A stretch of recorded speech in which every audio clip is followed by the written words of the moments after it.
Yellowstone es el mayor y más famoso parque nacional de América.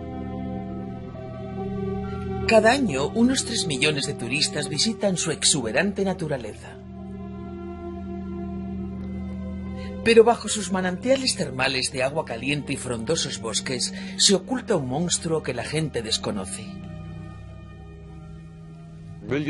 Millones de personas acuden a Yellowstone cada año para contemplar su maravilloso paisaje, sus animales y todo lo demás.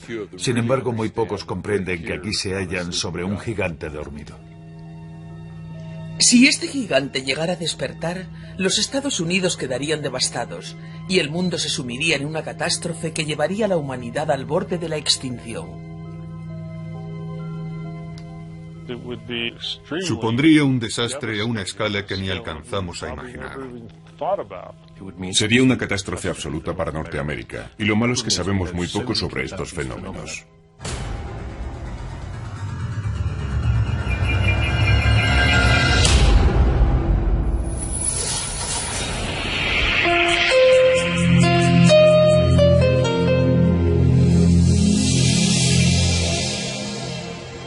Supervolcanes.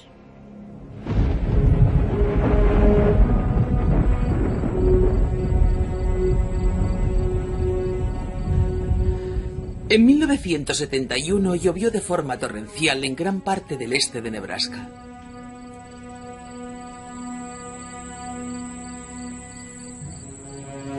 Durante el verano, el paleontólogo Mike Burgess viajaba por las tierras de labranza de la ciudad de Orchard en el Medio Oeste. Lo que allí descubrió superó con creces todas sus expectativas. Iba caminando por esta hondonada en busca de fósiles, como he caminado por miles de hondonadas antes, con la vista fija en el suelo para descubrir pedazos de fósiles que pudiera haber arrastrado la lluvia de la noche anterior.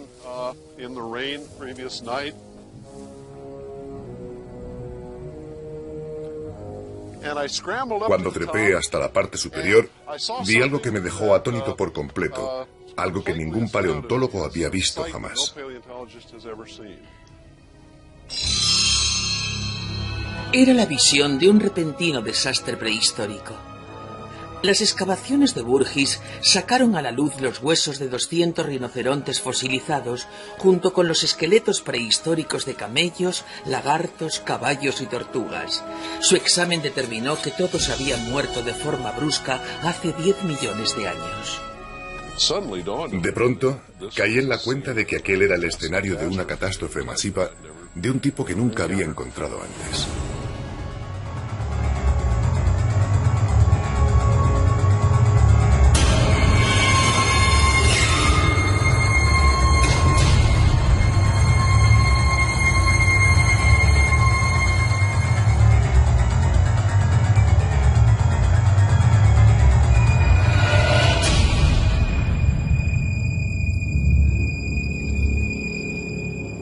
Sin embargo, la causa de la muerte siguió siendo un misterio. No habían muerto de viejos. Observando los dientes de aquellos animales, podría decir que habían muerto jóvenes. Lo sorprendente era que había madres con sus crías, grandes rinocerontes machos en la plenitud de su vida, y allí estaban todos muertos sin que existiera una razón evidente para ello.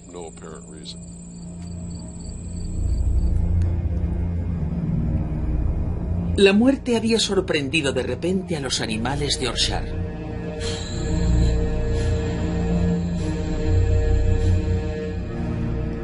Se encontró otro rasgo extraño en los esqueletos, una rareza que serviría de pista crucial para determinar la causa de la catástrofe.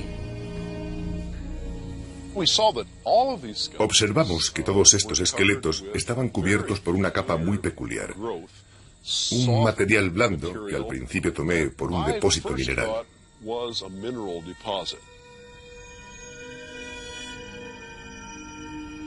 Luego nos dimos cuenta de que era orgánico. Su origen es biológico, lo que quiere decir que algo estaba creciendo sobre aquellos huesos. No tenía ni idea de qué se trataba, jamás había visto nada parecido. Enviaron una muestra de los huesos al paleontólogo Carl Reinhardt. Este es un espécimen típico de huesos de rinoceronte. Se puede ver ese material. Es lo blanco que se ha depositado en la superficie del hueso original.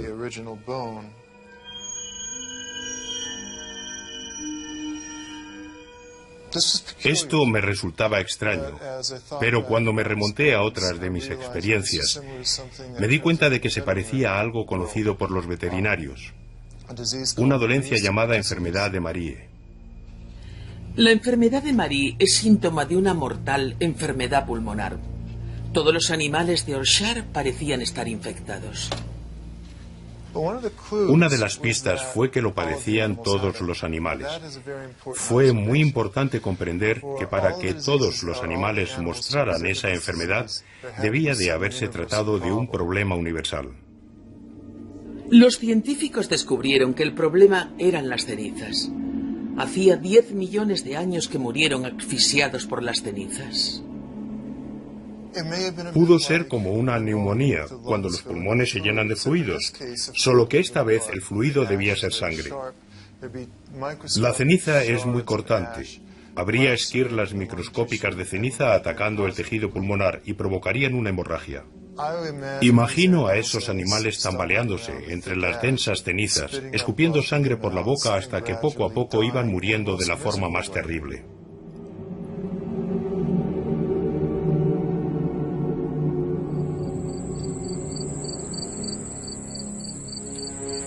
Solo un volcán podría haber generado tanta ceniza, pero en las grandes y lisas planicies de Nebraska no hay volcanes. Recuerdo cómo algunos de mis estudiantes y yo nos sentamos allí tras un día de excavaciones y especulamos sobre la procedencia de todo aquello. Hoy en día no hay volcanes en Nebraska y por lo que sabemos nunca los hubo. Pero era obvio que debió haber un volcán en algún sitio, capaz de producir suficiente ceniza como para cubrir por completo esta zona. Lo que nadie podía adivinar era dónde estaba.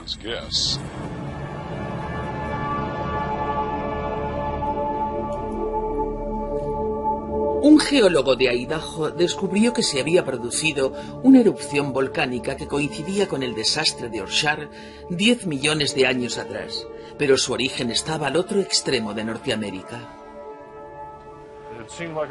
Parecía una historia de lo más fascinante que me dio que pensar, ya que había estado trabajando en rocas volcánicas al sureste de Idaho, que en potencia habrían sido capaces de producir una gran cantidad de cenizas.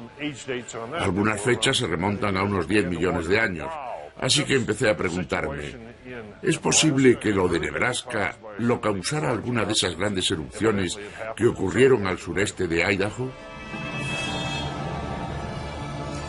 A una gran distancia, 1.600 kilómetros, se encontraba la zona de volcanes extintos de Bruno Yarbridge. ¿Cómo podría esta erupción haber despedido tanta ceniza y hasta tan lejos? Bonnicksen era escéptico. El alcance de las cenizas que expulsan los volcanes es de unas decenas de kilómetros, quizá hasta unos cientos. Esta ceniza de unos 2 metros de espesor está en Nebraska a 1.600 kilómetros de su origen potencial, lo cual es bastante sorprendente. Que yo sepa, nunca se ha documentado un fenómeno semejante.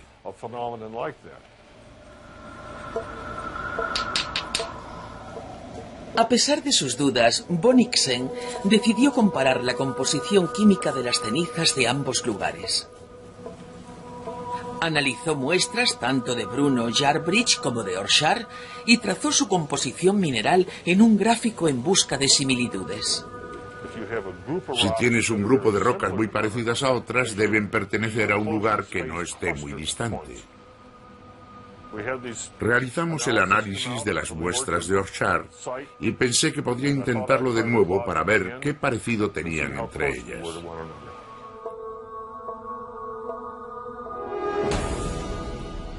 Y sorpresa, resultaron ser como las muestras de Bruno Yarbridge.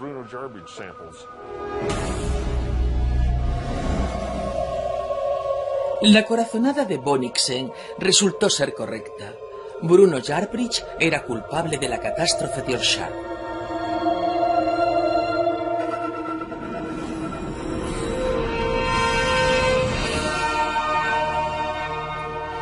Una erupción que cubrió la mitad de Norteamérica con 2 metros de cenizas sería cientos de veces más potente que la de cualquier volcán normal. Parecía casi increíble, pero Bruno Yarbridge resultó ser uno de esos raros fenómenos que los científicos apenas alcanzan a comprender y de los que el público no sabe nada. Un supervolcán.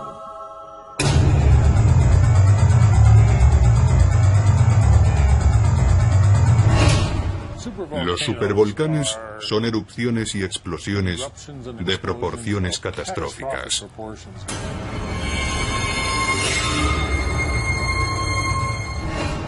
Si te sientas y piensas en estas cosas, descubres que son de una magnitud por completo apocalíptica. Es difícil concebir una erupción de ese tamaño.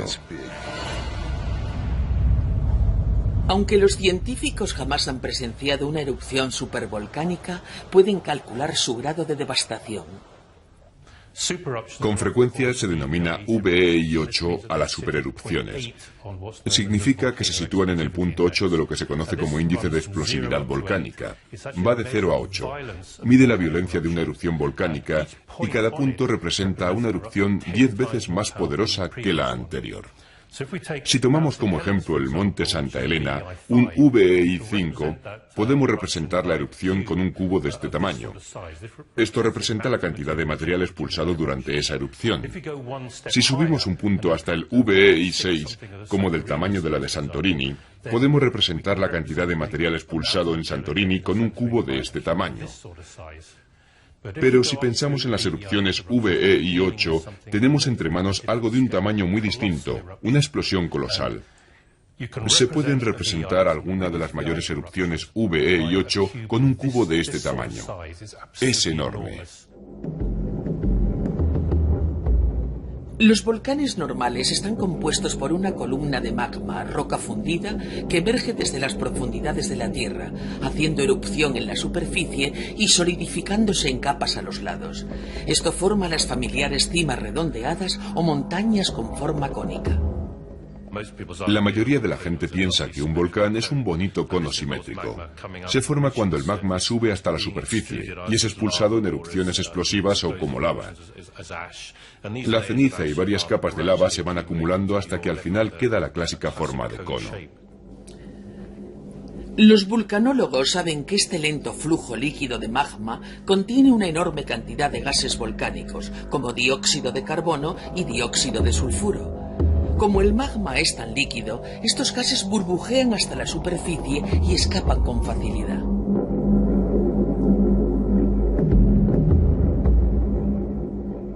Existen miles de volcanes normales por todo el mundo y cada año entran en erupción unos 50. Pero los supervolcanes son algo muy distinto. En primer lugar, su aspecto es diferente. En vez de ser montañas volcánicas, los supervolcanes forman depresiones en el suelo. Aunque jamás se ha presenciado la erupción de un supervolcán, los científicos han reconstruido cómo se forman gracias al estudio de las rocas que los rodean. Al igual que los volcanes normales, se originan cuando una columna de magma se abre paso desde las profundidades de la Tierra. Bajo ciertas condiciones, el magma, en vez de llegar a la superficie, se acumula y funde la corteza terrestre, convirtiendo la propia roca en un magma más denso. Los científicos no saben por qué, pero en el caso de los supervolcanes siempre se acaba formando un inmenso depósito de roca fundida. Allí el magma es tan denso y viscoso que atrapa los gases volcánicos, alcanzando una presión colosal durante miles de años.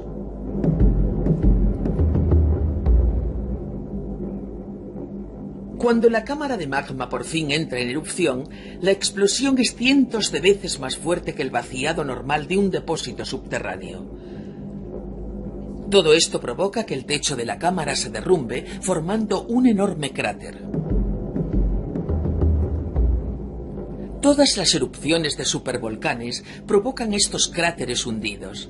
Se denominan calderas. El principal factor que determina el tamaño de una erupción es la cantidad de magma depositado. Si se acumula un enorme volumen de magma en la corteza, tendremos una erupción en potencia muy grande.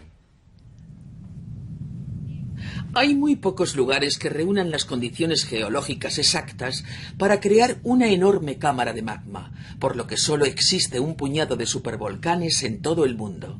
El último que entró en erupción fue el Toba hace 74.000 años. Ningún ser humano moderno ha presenciado una erupción así. Ni siquiera estamos seguros de dónde están todos los supervolcanes. Estamos en el Parque Nacional de Yellowstone, en Norteamérica.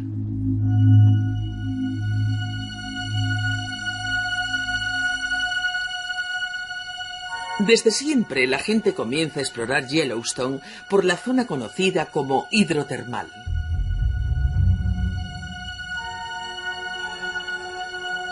Se suponía que estas fuentes termales y los géiseres no entrañaban peligro alguno.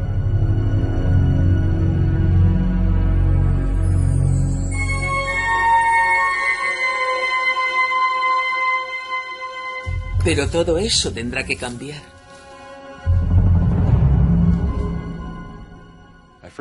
La primera vez que vine a Yellowstone fue a mediados de los 60 para participar en un importante estudio sobre la geología del Parque Nacional. Por aquel entonces yo no tenía ni idea de lo que íbamos a encontrar.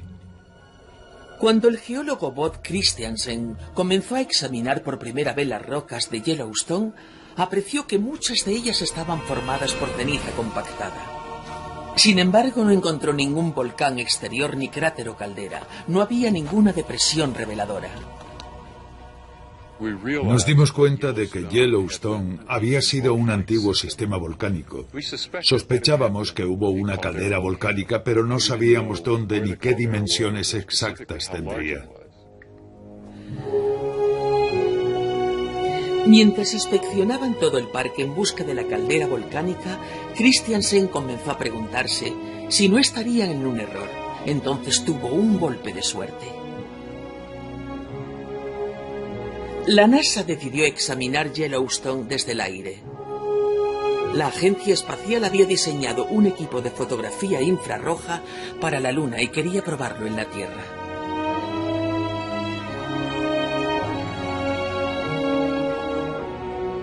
El vuelo de prueba de la NASA tomó las fotografías de Yellowstone más reveladoras que jamás se han visto. Lo más excitante de verlo todo a través de los sensores de imagen a distancia era la sensación de que te mostraban de una pasada lo que en realidad había allí. Christiansen no había podido distinguir la antigua caldera desde el suelo porque era demasiado grande. Abarcaba casi todo el Parque Nacional. Era una falla enorme, con 70 kilómetros de largo y 30 de ancho. Debió ser un supervolcán descomunal, con seguridad uno de los más grandes descubiertos en toda la Tierra.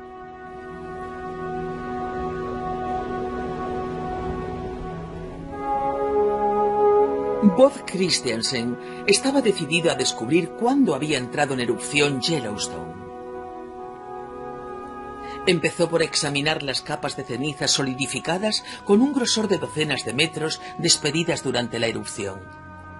Encontró 3 capas independientes, lo que significaba que se habían producido 3 erupciones diferentes.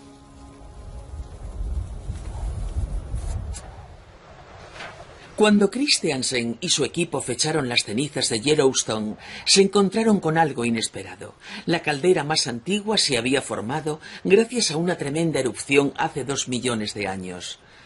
La segunda erupción se produjo hace 1.200.000 años, y al fechar la tercera y más reciente, descubrieron que se había producido hacía tan solo 600.000 años. Las erupciones se espaciaban de forma regular. Sorprendidos, nos dimos cuenta de que existía un ciclo de formación de calderas y que estas enormes erupciones volcánicas se producían más o menos cada 600.000 años.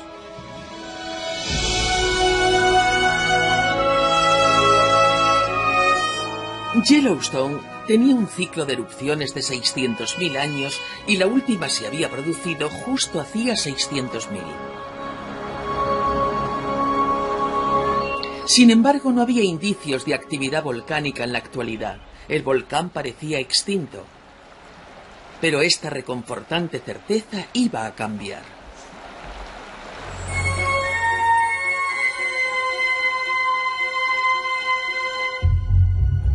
Había otro geólogo fascinado por la historia volcánica de Yellowstone.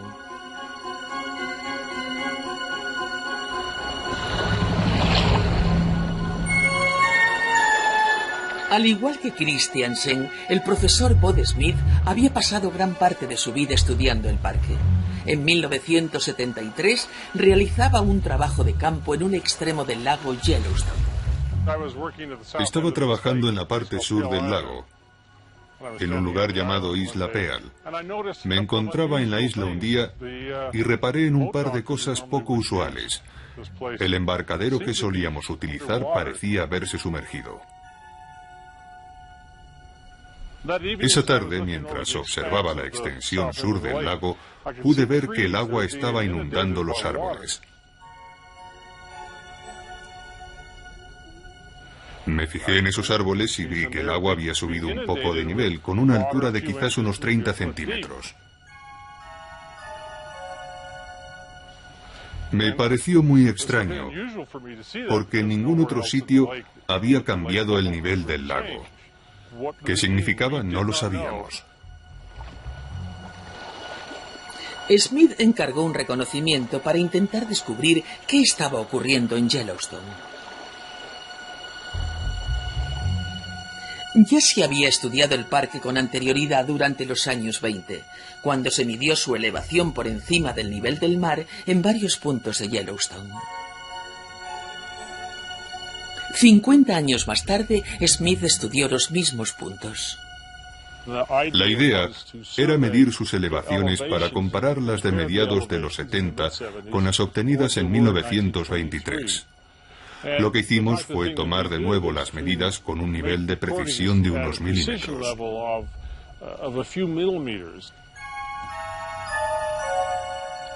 Los dos juegos de cifras deberían haber sido similares, pero según el equipo de investigación, se iba desplazando por el parque.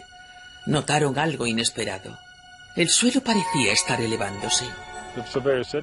El investigador dijo que algo estaba mal, pero que no era culpa suya, así que debía ser otra cosa. Volvimos a tomar las medidas con mucho cuidado y la conclusión a la que llegamos me dejó atónito. La caldera se había levantado hasta aquel momento 740 milímetros en su parte central.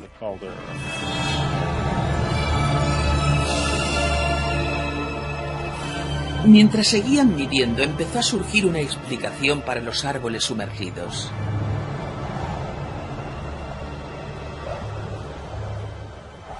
El suelo de la parte norte de Yellowstone se estaba abultando, inclinando el resto del parque hacia abajo. Se estaba levantando sobre la parte firme del lago, inundando con agua los árboles de la orilla.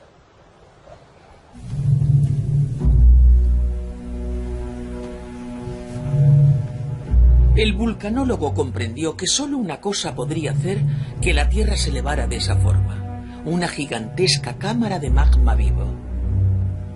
El supervolcán de Yellowstone estaba activo, y si los cálculos de su ciclo eran correctos, la siguiente erupción ya iba con retraso.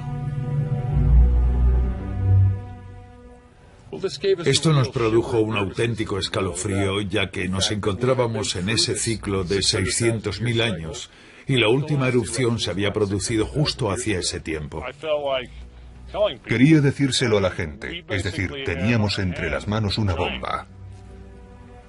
Los científicos habían descubierto el mayor sistema volcánico independiente y activo del mundo. Había muchas preguntas que necesitaban respuesta. ¿Qué dimensiones tenía la cámara de magma subterránea? ¿Qué alcance tendrían los efectos de una erupción? Y lo más importante, ¿cuándo iba a ocurrir?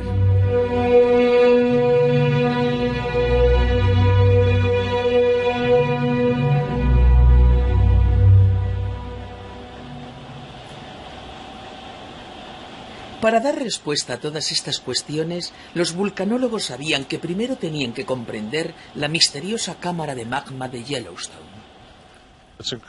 Es de una importancia crucial comprender qué está ocurriendo dentro de la cámara de magma, ya que esa presión, el calor y el fluido son lo que dispara la erupción final. Es como estudiar el mecanismo que dispara una bala. Llegar a comprender qué ocurría en la cámara de magma sería difícil. Smith y su equipo debían descubrir las dimensiones de algo oculto a 8 kilómetros de profundidad. Empezaron a reunir información gracias a una ingeniosa fuente, los terremotos. Aquí tenemos un sismómetro.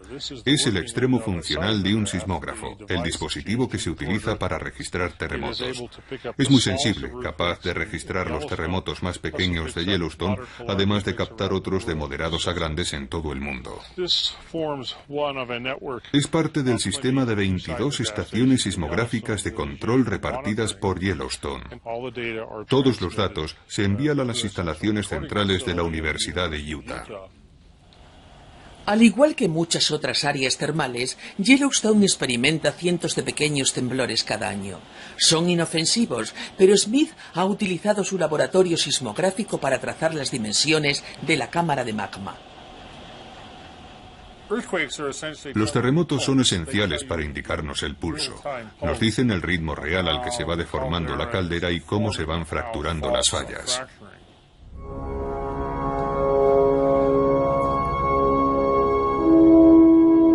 Los 22 sismógrafos permanentes de Bob Smith están repartidos por todo el parque. Detectan las ondas sonoras procedentes de terremotos subterráneos. Las ondas se desplazan a diferente velocidad según la textura de los objetos que atraviesan. Las ondas sonoras que atraviesan roca sólida son más rápidas que las que se desplazan por roca fundida o magma. Midiendo el tiempo que tardan en llegar a cada sismógrafo, Smith puede determinar qué material han atravesado. De esta forma se acaba trazando la imagen de lo que se oculta bajo el parque.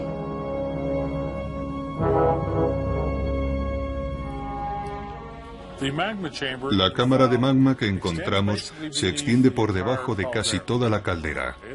Puede que tenga unos 40 o 50 kilómetros de larga, quizás unos 20 de ancha y un grosor de unos 10 kilómetros. Su volumen es gigantesco, abarca casi la mitad o un tercio de toda la superficie del Parque Nacional de Yellowstone.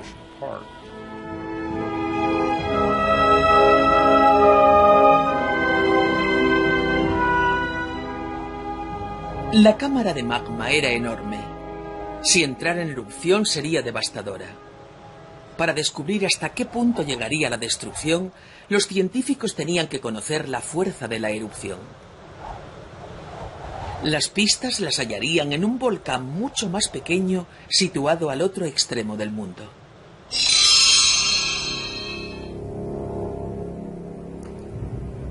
La isla griega de Santorini.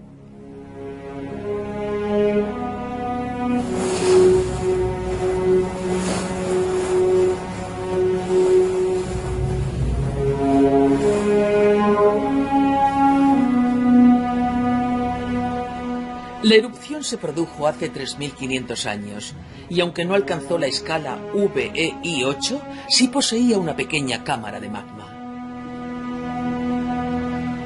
El profesor Steve Spark ha pasado gran parte de su vida profesional estudiando Santorini. La primera vez que vine a Santorini y empecé a estudiar los depósitos de piedra pómez de las erupciones que formaron la caldera, hallé pruebas de un cambio radical en la fuerza y la violencia de la erupción. Al examinar las capas de piedra pómez, Spark descubrió que las cámaras de magma podrían haber erupcionado con una fuerza casi inimaginable, con gran alcance de destrucción. Existen pruebas de un repentino aumento de la potencia. Enormes bloques de 2 metros de diámetro expulsados con violencia fuera del volcán, recorriendo hasta 7 kilómetros antes de destrozarse contra el suelo. Esos bloques tendrían que haber salido despedidos del volcán a cientos de metros por segundo, más o menos la velocidad del Concorde. Imaginen esta enorme roca roja chocando y despedazándose con el impacto. Para comprender por qué los volcanes caldera pueden entrar en erupción con tal poder, Sparks reprodujo su violencia en una escala de 1 a 1 trillón. En el laboratorio hizo un modelo de la reacción que se produce en la cámara de magma de una caldera en erupción. El problema es que no podemos entrar en la cámara de magma, así que lo mejor que podemos hacer es ir al laboratorio e intentar simular lo que ocurre en la cámara y en su recorrido hacia la superficie.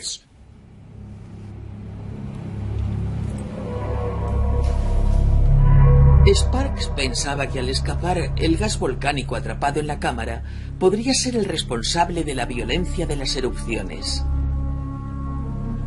Dentro de un frasco de cristal, la cámara de magma vertió una mezcla de resina de pino y acetona. La resina reproducía el magma y la acetona simulaba los gases volcánicos atrapados como el dióxido de carbono y el dióxido de sulfuro.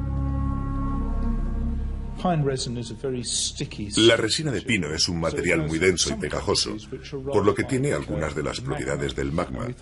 Así que pensamos que si podíamos encontrar un gas que disolviera la resina de pino, como la acetona, podríamos conseguir un sistema en el laboratorio que representara un caso natural.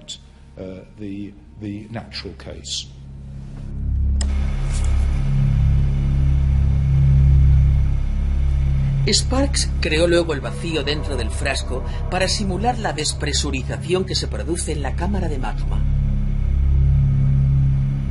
Cuando un supervolcán entra en erupción, el gas volcánico disuelto se puede expandir.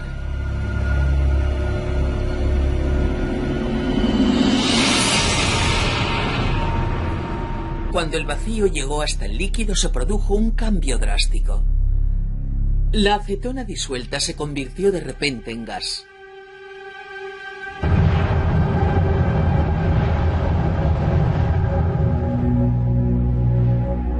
La resina se expandió provocando un violento burbujeo y haciendo que el contenido explosionara fuera de la cámara. Estos experimentos nos ofrecen muchísima información sobre el enorme poder de los gases que produce una solución y hacen posibles estas explosiones tan violentas.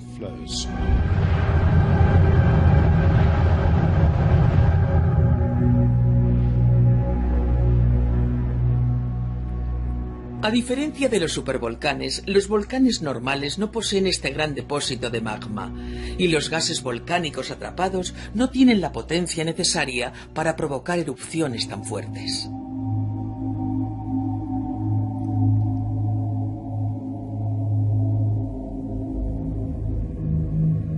Pero los experimentos de laboratorio no pueden responder a la pregunta más intrigante relacionada con Yellowstone.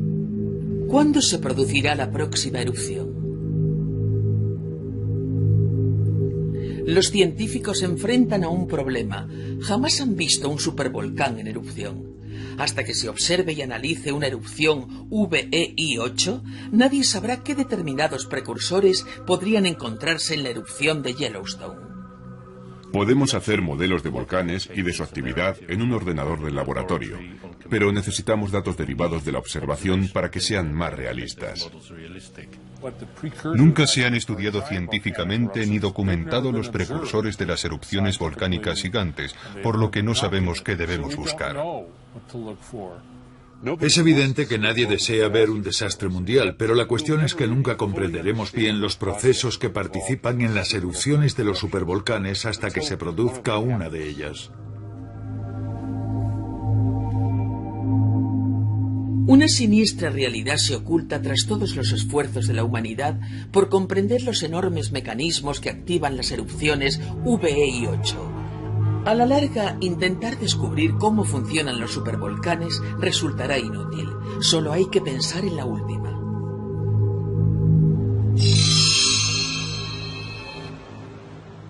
Hace 74.000 años, un supervolcán entró en erupción aquí, en Sumatra.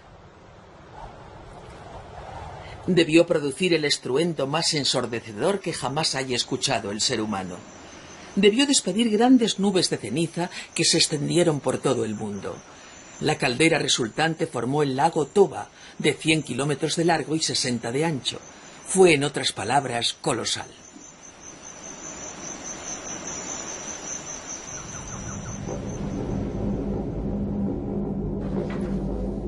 Los científicos solo están empezando a comprender los efectos de tal cantidad de ceniza sobre el clima del planeta. Este es el depósito de núcleos oceánicos de la Universidad de Columbia, en América. Contiene miles de muestras de fondos marinos de todo el mundo, una mirilla histórica que permite a los científicos como Michael Rampino echar un vistazo a la historia volcánica.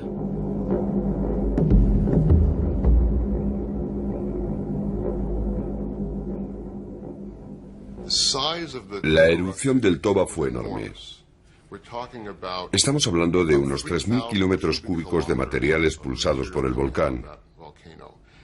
Esto supone como 10.000 veces más que en la erupción del monte Santa Elena en 1980, lo que la gente considera una gran erupción, una auténtica supererupción.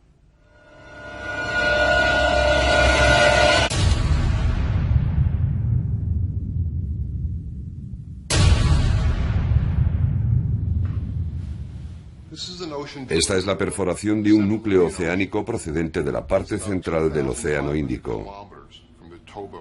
Se halla a unos 2.500 kilómetros del volcán Toba, pero aquí tenemos 35 centímetros de ceniza depositada tras la erupción del Toba. Esto demuestra que esa fue una erupción supervolcánica, que fue muchísimo más grande que cualquier otra erupción volcánica que se aprecie en los registros geológicos. El análisis químico de la ceniza indica que esta erupción era rica en azufre, liberando a la estratosfera una gran cantidad de dióxido de azufre y otros gases que se transformarían en aerosoles de ácido sulfúrico y afectarían al clima de la Tierra durante años. Hace ya mucho tiempo que los científicos saben que las cenizas volcánicas pueden afectar al clima del planeta.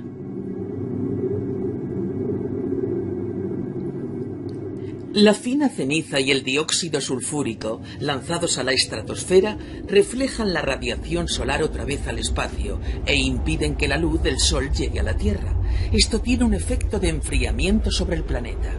Al año siguiente de la erupción en 1991 del monte Pinatubo, por ejemplo, la temperatura media del planeta descendió medio grado centígrado.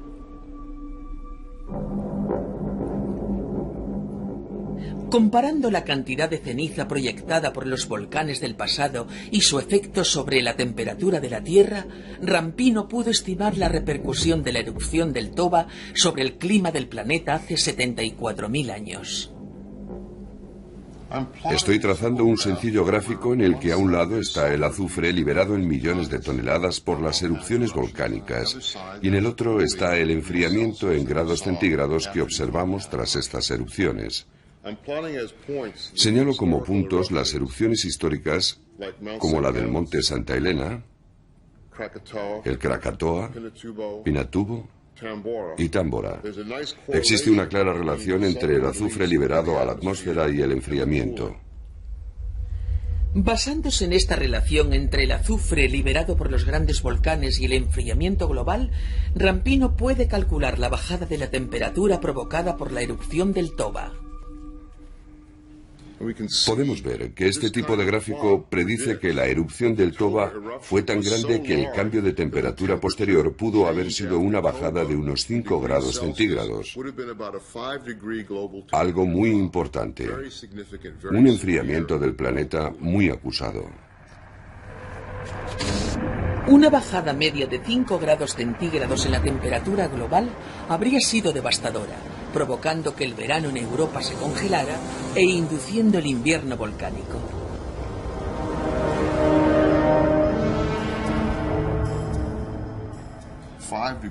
Cinco grados globales se traducirían en 15 grados más o menos de enfriamiento en verano en latitudes altas.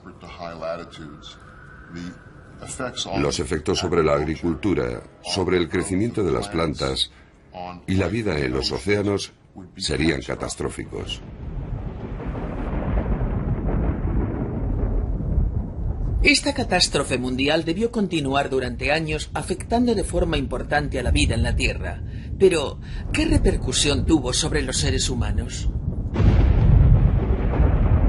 La respuesta podría hallarse enterrada no solo en las rocas antiguas, sino también dentro de todos nosotros.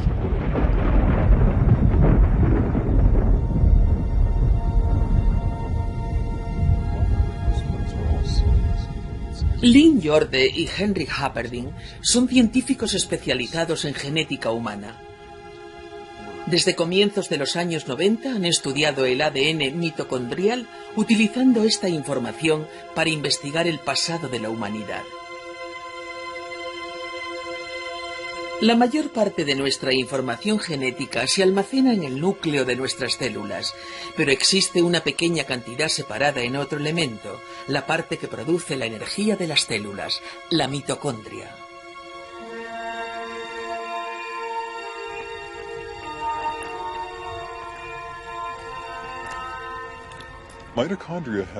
Las mitocondrias tienen sus propios genes. Es solo un número limitado de ellos, una pequeña cantidad de ADN, pero es distinto al resto del ADN de la célula, ya que las mitocondrias se transmiten de una generación a la siguiente, heredándose solo de la madre, por lo que nos ofrecen un historial sobre el linaje materno de la población.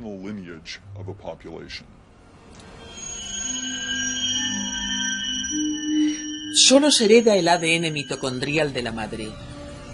Todas las mutaciones pasan de madre a hijo, generación tras generación, a un ritmo regular. Al cabo del tiempo, todas estas mutaciones se acumulan en una población. Cada acontecimiento de nuestro pasado, cada hecho fundamental, un aumento de población, un descenso de ella o el intercambio de personas de una población a otra, cambian la composición del ADN mitocondrial, de forma que poseemos un registro de nuestro pasado escrito en nuestros genes mitocondriales.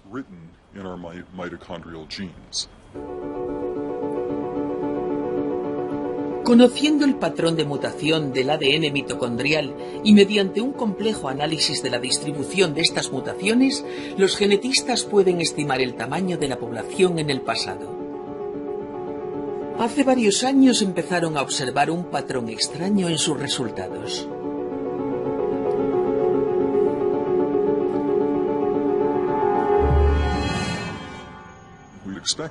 Esperábamos encontrar un patrón que se ajustara a un tamaño de población bastante constante. En vez de ello, vimos algo que acababa de forma tajante con esas expectativas. Hallamos un patrón que coincidía mucho más con una drástica reducción del tamaño de la población en algún punto de nuestro pasado.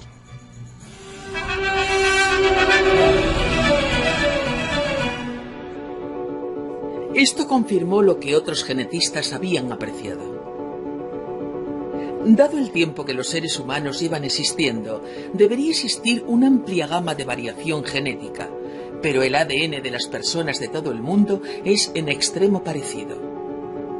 ¿Qué podría haber provocado algo así? La respuesta es una reducción drástica de la población en algún punto del pasado. Un estrechamiento. Imaginamos la población distribuida de esta forma. En un pasado lejano teníamos una gran población, pero luego se produce una reducción como esta, y luego un posterior aumento de la población otra vez. Así pues, habría familias de personas en ese pasado distante con una importante cantidad de diversidad genética. Pero cuando se produce la reducción, cuando se reduce el tamaño de la población, quizás solo unas pocas de esas familias sobrevivieron a ella. En ese momento, cuando la población es muy pequeña, sufrimos una reducción drástica de la diversidad genética, por lo que las personas que vemos hoy en día descenderían solo de aquellos que sobrevivieron y su genética sería mucho más parecida entre ellos, reduciendo la cantidad de variación genética.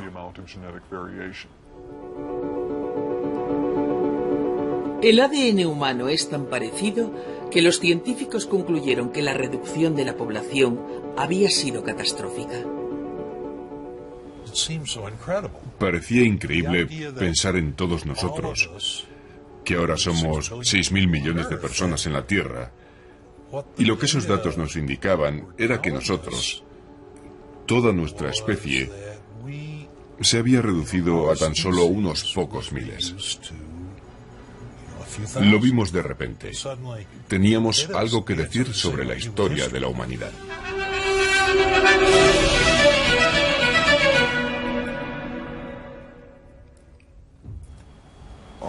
En un momento del tiempo, nuestra población pudo haberse encontrado en una situación precaria, en la que solo unos cuantos miles de nosotros siguieran vivos en toda la faz de la Tierra. Casi nos habríamos extinguido. Pudo pasar algo tan catastrófico que estuvo a punto de provocar que nuestra especie desapareciera por completo.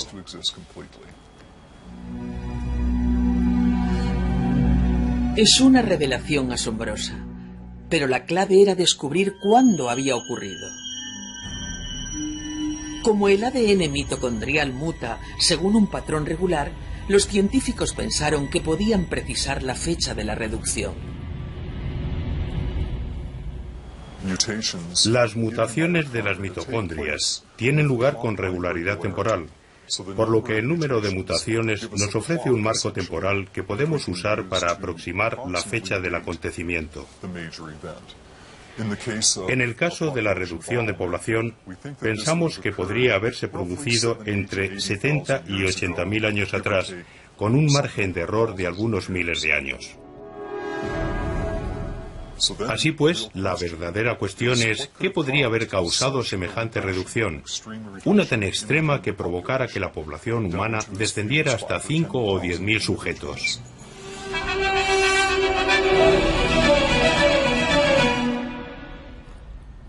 Los genetistas no tenían ni idea de qué podría haber causado una reducción tan dramática de la población. Henry Happerdin empezó a recorrer universidades dando charlas sobre esta reducción. El antropólogo Stanley Ambrose le invitó a dar una conferencia a sus estudiantes. Stanley tiene muchas ideas.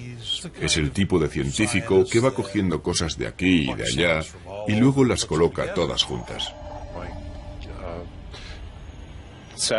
Me senté a escuchar su charla y él comenzó a hablar sobre esa reducción de la población humana.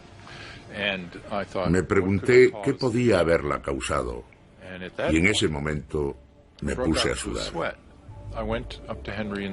Fui hasta Henry y le dije, acabo de leer un documento, está en mi mesa y creo que podría ser la explicación de por qué se produjo esa reducción de la población. No lo llegué a leer hasta una semana más tarde, y cuando lo hice, fue como si alguien me abofeteara. Ahí estaba. El documento trataba sobre la supererupción en Sumatra de un volcán llamado Toba.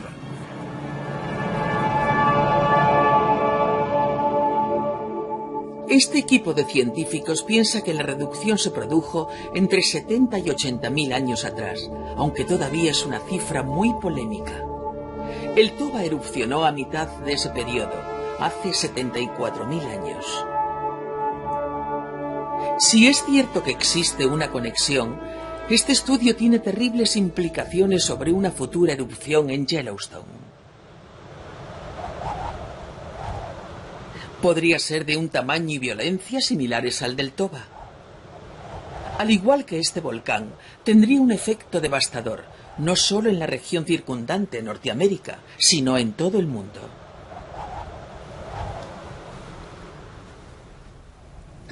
Si Yellowstone vuelve a estar activo, y lo hará, será desastroso para los Estados Unidos y después para el mundo entero.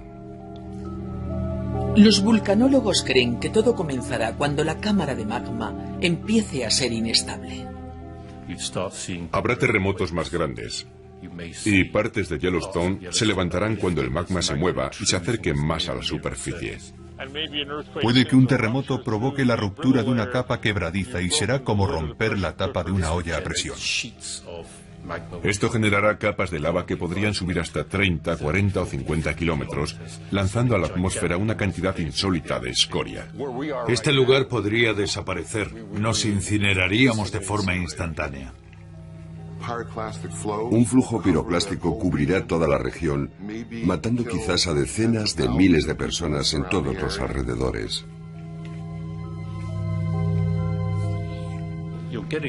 Hablamos de una erupción que apenas podemos imaginarnos, porque nunca se ha visto algo semejante.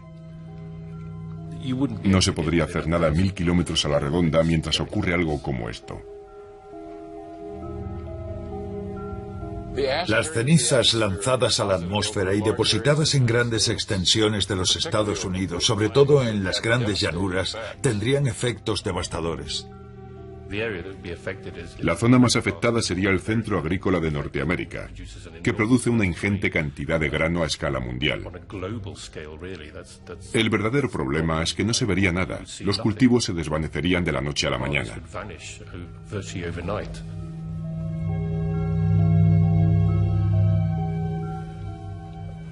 Tendría consecuencias para toda la actividad económica básica, dejando aparte los cambios climáticos que podrían generarse.